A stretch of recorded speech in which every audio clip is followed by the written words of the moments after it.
Oi, gente! Sejam bem-vindos a mais uma aula do componente de Educação Física. Eu sou a professora Jucimara Brito, estou aqui com vocês mais uma vez para a gente explorar e conhecer mais um conteúdo dessa fantástica disciplina que é a Educação Física. Vamos ver qual será a nossa aula de hoje? Muito bem, hoje é a nossa aula 14 e é dia de revisão e avaliação. E aí, estão preparados para relembrar tudo que nós estudamos nessa unidade? Acredito que sim, né? Então vem comigo.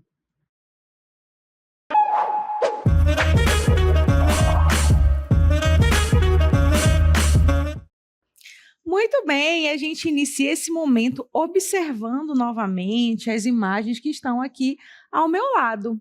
E aí, pelas imagens, já deu para saber, já deu para relembrar o que nós estudamos nessa unidade? Então, nas duas imagens de cima, já deu para a gente relembrar aí das ginásticas, não é mesmo? E aqui ao meu lado, dos primeiros socorros. E aí, vamos revisar esse conteúdo? Começando pela ginástica. Então, nós tivemos aí duas aulas falando sobre a ginástica, mas vamos relembrar o que significa a palavra ginástica e qual é a sua origem? Vamos lá. A palavra ginástica vem do grego gymnastai, que tem por tradução aproximada treinar. É uma prática muito antiga e remonta aos tempos da Grécia Antiga, onde os gregos praticavam vários exercícios físicos como forma de cultuar o corpo e se preparar para a guerra. Muito bem, mas eu pergunto a vocês, o que é a ginástica? A gente sabe que é uma prática corporal muito antiga, que lá os gregos usavam ali para se preparar para as guerras. Mas a definição de ginástica, qual é? Vamos relembrar? A ginástica é uma prática corporal que envolve aspectos físicos como flexibilidade, coordenação motora e força. Ela pode ser competitiva, caracterizada como esporte, e não competitiva, como exercício físico em prol da saúde e bem-estar. E lá na nossa aula, eu apresentei para vocês as modalidades competitivas, aquelas que têm a questão da disputa, de premiação, tá certo? Apresentei a ginástica rítmica, a ginástica artística, a ginástica de trampolim, a ginástica acrobática, a ginástica aeróbica esportiva, todas elas são competitivas. Mas apresentei também as ginásticas não competitivas, que são aquelas que estão mais relacionadas ao nosso bem-estar, certo? E aí eu apresentei as ginásticas de academia, como jump, spinning, dentre várias outras possibilidades. Falei sobre a ginástica laboral, que é um tipo de prática corporal voltado ali para o ambiente de trabalho. Falei sobre hidroginástica, que é uma ginástica feita ali, realizada no meio líquido, que é muito importante para manter a nossa saúde, certo? Bom, mas vamos relembrar agora o que são, as ginásticas de condicionamento físico. Vamos lá? Muito bem, a ginástica de condicionamento físico, ela se caracteriza pela exercitação corporal orientada à melhoria do rendimento, à aquisição e à manutenção da condição física individual ou à modificação da composição corporal. Geralmente, são organizadas em sessões planejadas de movimentos repetidos, com frequência e intensidades definidas. Podem ser orientadas de acordo com uma população específica, como a ginástica para gestantes, ou atreladas a situações ambientais determinadas, como a ginástica laboral, tudo isso de acordo com a BNCC 2018. Então, vocês viram aí que a ginástica de condicionamento físico é aquela voltada para a exercitação do nosso corpo para manter a nossa saúde. E eu falei especificamente sobre uma para vocês, que é a ginástica aeróbica. Vamos relembrar aí algumas informações sobre ela? Então, observem. Bom, a ginástica aeróbica, ela tem um modelo de exercícios originados e sistematizados a partir dos estudos do cardiologista norte-americano Kenneth Cooper, lá nas décadas de 1960 e 1970. Então, o Kenneth estava fazendo esses estudos e ele queria comprovar que esses exercícios faziam bem para o nosso coração, tá bom?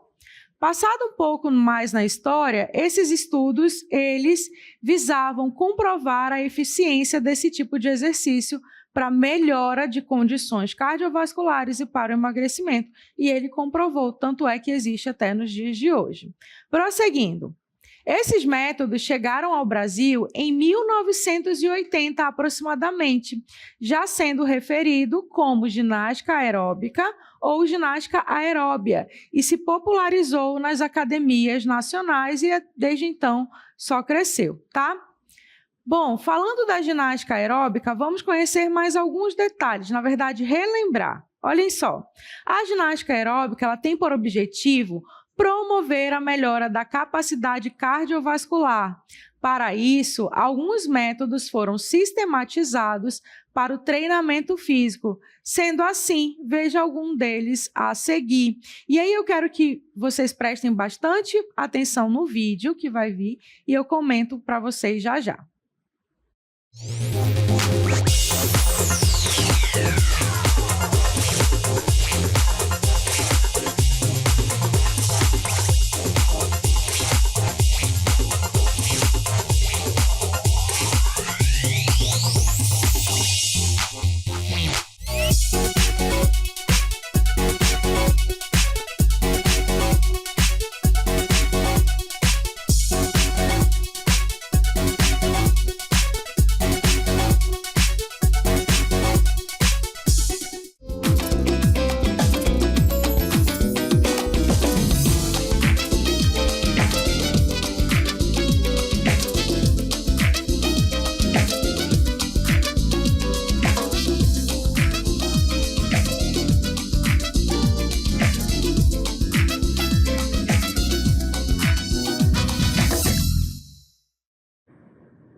Muito bem, então no vídeo vocês tiveram a oportunidade de reassistir, né?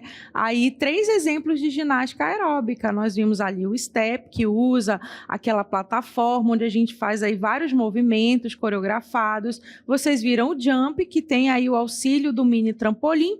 E por fim, a zumba, né? Que é uma das ginásticas aeróbicas mais pedidas aí na academia, que envolve a questão do ritmo e da dança. Certo?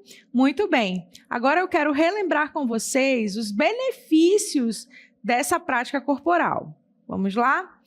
Bom, a ginástica aeróbica, alguns dos benefícios que ela proporciona aos seus praticantes são as seguintes: emagrecimento e controle do peso corporal, fortalecimento dos ossos e músculos, melhora da imunidade e do humor, melhora e aumenta a aptidão cardiorrespiratória, melhora o condicionamento físico de modo geral, ajuda na redução do colesterol ruim, o LDL, né? E controla os níveis de glicose no sangue, dentre outros benefícios. Esses são apenas alguns. Existem muito mais, tá certo? Continuando a nossa aula, vamos começar aí a relembrar os conteúdos sobre ginástica de conscientização corporal.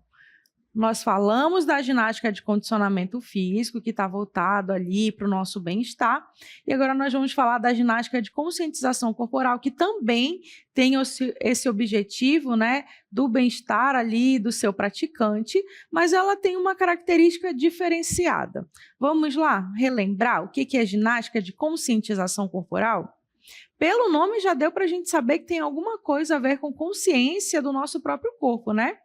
Olha só. A ginástica de conscientização corporal reúne práticas que empregam movimentos suaves e lentos, tal como a recorrência a posturas ou a conscientização de exercícios respiratórios, voltados para a obtenção de uma melhor percepção sobre o próprio corpo.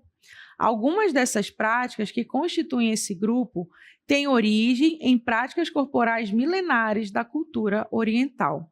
E eu trouxe para vocês 3 exemplos de ginástica de conscientização corporal, que são aquelas ginásticas um pouco mais tranquilas, né? Onde a questão do movimento suave e lento existe, porque você está trabalhando ali a percepção do seu corpo. Então, nós temos como exemplos Pilates, Yoga e Tai Chi Chuan, mas tem outros exemplos também. E na nossa aula, nós falamos especificamente sobre quem? Sobre o Pilates. E mais uma vez eu trouxe vocês aqui para o nosso estúdio, né, de Pilates. Vocês lembram aí o nome desses aparelhos e para que eles servem? Então, nós temos vários que vão nos ajudar aí a trabalhar, a desenvolver as nossas habilidades, né, como flexibilidade, força e equilíbrio, através desses vários movimentos que existem dentro desse método, tá bom? Então, vamos relembrar um pouquinho sobre o que é o Pilates.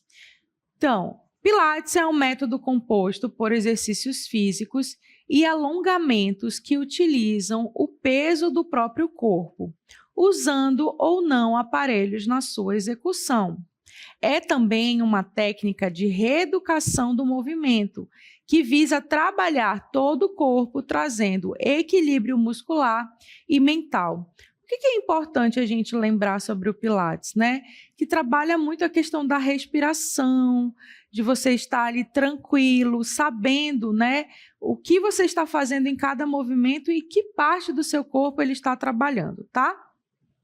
Esse método, ele foi criado por quem? Por Joseph Pilates, lá na década de 1920. E eu contei a história de vida do Pilates para vocês, né? Vocês lembram que quando ele era criança, ele era bem doente, né? Tinha ali um pouquinho de asma e outras patologias. Quando ele chegou na adolescência, ele decidiu que queria mudar de vida e ele foi muito incentivado ali pelo seu pai, que era ginasta. Então, ele começou a experimentar de várias práticas corporais. Ele experimentou a ginástica, as artes marciais, tá? Então, isso ajudou com que ele restabelecesse a saúde dele. Só que, com o passar do tempo, ele começou a estudar cada vez mais. E, certo momento da vida dele, ele foi parar num campo de concentração. E lá, ele colocou em prática tudo o que ele sabia. Tanto é que ele tirou ali as molas de algumas camas e fez alguns equipamentos adaptados justamente para restabelecer a saúde daquelas pessoas que estavam ali feridas, né, que estavam ali no combate, na guerra, certo? Depois que ele saiu de lá, ele montou o seu próprio estúdio e criou aí mais movimentos, mais exercícios que compõem aí o seu método. Montou uma academia junto com a sua esposa, né? Um estúdio, na verdade, de Pilates, e lá muitas pessoas passaram a frequentar, principalmente bailarinos, né? Quando sofriam ali lesões e os atletas de outros esportes. E a partir daí, então, foi disseminado toda a metodologia do Pilates, certo? E é o que a gente conhece até os dias de hoje. Prosseguindo, o Pilates é baseado no conceito chamado de contrologia, controle da mente sobre o corpo. Os exercícios, eles são pautados em 6 princípios: centro de força, concentração, equilíbrio, precisão, fluidez e respiração, certo? Então, todos esses princípios fazem parte aí de todos os exercícios que estão dentro da metodologia. Você precisa tomar consciência do seu corpo através da respiração, dos movimentos feitos com eficácia, tá certo? Prosseguindo. Bom, aí, né, nós temos a questão da frequência e duração. A frequência ideal, né, para que você frequente ali o estúdio de Pilates é pelo menos 3 vezes por semana com duração de 1 hora. Lembrando que o Pilates ele está dividido em 2 categorias, tá? Ele tem ali o Mat Pilates, que é uma das formas de você desenvolver aí os exercícios, né? Esse Mat Pilates ou Pilates solo, os exercícios são executados no solo, utilizando o peso corporal ou com acessórios como bola, faixa elástica, anel tonificador, o bolsu, o rolo, entre outros. Observem aí as imagens, bem interessante, né? Mas nós também temos aquele outro Pilates, que é com o uso de equipamentos, tá? Então, nós temos aí o Cadillac, o Reformer, o Chair, todos eles são usados aí para exercitar esse corpo através de molas e polias, certo? E assim como todas as outras atividades físicas, exercícios físicos, o Pilates também traz grandes benefícios para os seus praticantes. Vamos relembrar alguns? Então, olha só, aumenta a consciência corporal, melhora a flexibilidade, aumenta a força, melhora a postura, melhora a respiração, que é um dos princípios básicos e essenciais, não é mesmo? Aumenta o condicionamento físico, tonifica o corpo, melhora o equilíbrio, aumenta a coordenação motora, principalmente naqueles equipamentos grandes, né? Como o Reformer e o Cadillac. Garante uma boa definição do corpo, trata possíveis lesões, aumenta o bem-estar e melhora a qualidade do sono, assim também como minimiza sintomas da TPM. Esses são apenas alguns dos benefícios. Existem muito mais, tá bom? Então, o Pilates também é uma prática corporal que vale a pena experimentar. Tenho certeza que vocês irão gostar e vão ter aí todos esses benefícios, certo? Muito bem, então essa foi a nossa segunda aula da segunda unidade. Prosseguindo, vamos passar aí para o nosso terceiro conteúdo, que foi a respeito dos primeiros socorros, especificamente do quê? Dos traumatismos de boca e dente, desmaio e cortes na pele. E aí, vocês lembram quais são os primeiros cuidados que nós devemos tomar em relação a esses acidentes? Se não lembram, vamos relembrar agora. Mas antes disso, vamos relembrar o que são os primeiros socorros. Então, são intervenções que devem ser feitas de maneira rápida, logo após o acidente ou mal súbito, que visam a evitar o agravamento do problema até que um serviço especializado de atendimento chegue até o local. Essas intervenções são muito importantes, pois podem evitar complicações e até mesmo evitar a morte de um indivíduo. E aí eu apresentei para vocês uma sequência, né, desses cuidados que nós devemos ter quando a gente se depara tanto com um grande acidente quanto com um pequeno. Observem aí. Manter a calma e a lógica, garantir a segurança sinalizando o local do ocorrido, pedir socorro no caso, se não tiver telefone próximo, pedir para alguém que estiver de passagem por ali para avisar o serviço do SAMU, né, que é o 192. Controlar a situação conversando com as vítimas e tentando acalmá-las. Verificar a situação das vítimas, né, ver se tem fratura, ferimento, hemorragia, essas coisas todas. E realizar algumas ações com as vítimas. Muito bem, então esses são alguns dos passos que nós devemos aí fazer, né, se nós vamos ajudar alguém que passou por algum acidente ou mal súbito, tá bom? E aí eu tenho um ponto de atenção para vocês. De acordo com o artigo 135 do Código Penal Brasileiro, deixar de prestar socorro à vítima de acidente ou pessoas em perigo iminente, podendo fazê-lo, caracteriza crime. Então, por esse ponto de atenção, por essa lei, já deu para a gente perceber que todos nós precisamos ter aí noção dos primeiros socorros, não é mesmo? Bom, continuando a nossa revisão, eu falei para vocês sobre alguns acidentes que podem ocorrer aqui nesse espaço, né? Principalmente ali nas práticas de educação física, ou até mesmo quando a gente está brincando aí com os nossos colegas. Vamos relembrar quais são esses acidentes? O primeiro que eu falei para vocês foi o traumatismo de boca e dente. E o que são esses traumatismos? Olha só, são lesões traumáticas que envolvem os dentes, os ossos que os sustentam, os tecidos gengivais ou os tecidos moles, como lábios, língua e bochechas. E aí nós temos os primeiros socorros para cada uma das situações que eu apresentei para vocês ontem, né? Eu apresentei quando ocorre aí a queda do dente por inteiro, o que a gente tem que fazer? Estancar ali o local de sangramento, procurar esse dente, colocar ele em soro ou leite, né? Lembrando que não pode pegar pela raiz e sim pela coroa e levar a pessoa diretamente para o odontólogo, não é mesmo? Para o médico. E quando o dente está só fora do lugar, mas ainda está na gengiva, a gente não pode mover esse dente, a gente tem que levar a pessoa logo para o hospital, não é mesmo? E quando o dente quebrou pela metade, aí você tem que fazer aquele procedimento. Procura onde está essa metade do dente, essa parte do dente que quebrou, coloca na solução de soro ou no leite e corre para o odontólogo, tá? Muito bem. Fratura ou deslocamento da mandíbula. Quais são os primeiros cuidados que a gente tem que tomar? Primeiro, não tentar colocar a mandíbula para o lugar. Isso aí é função do médico. Então, você tem que correr para o hospital e procurar um médico especialista nessa parte de deslocamento e fratura da mandíbula. E uma outra situação que eu apresentei para vocês foi o sangramento na língua ou nos lábios.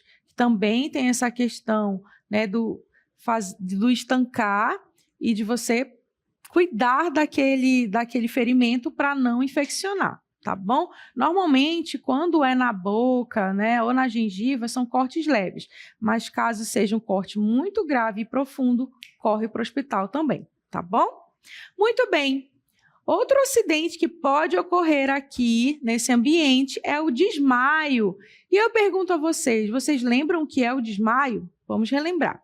Então, olha só. É a perda súbita, temporária e repentina da consciência devido à diminuição de sangue e oxigênio no cérebro. Esse desmaio ele pode ocorrer por várias causas. Uma delas é a falta o quê?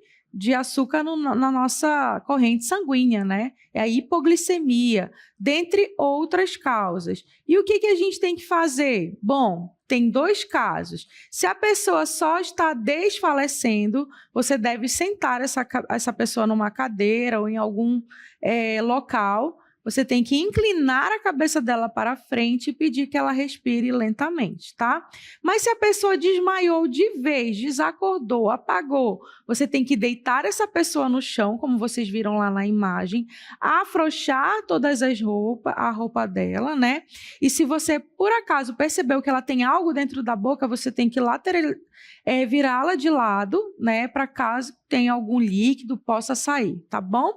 E se persistir por muito tempo, chama o atendimento médico, tá? O socorro especializado. E se a pessoa do nada acordou, prof, o que eu faço? Você vai esperar ela, vai conversando com ela, depois você senta, deixa ela uns 10 minutos sentadas para depois ela levantar, tá? E se o desmaio persistir, se a pessoa continuar desmaiando, você tem que levar ao hospital, certo?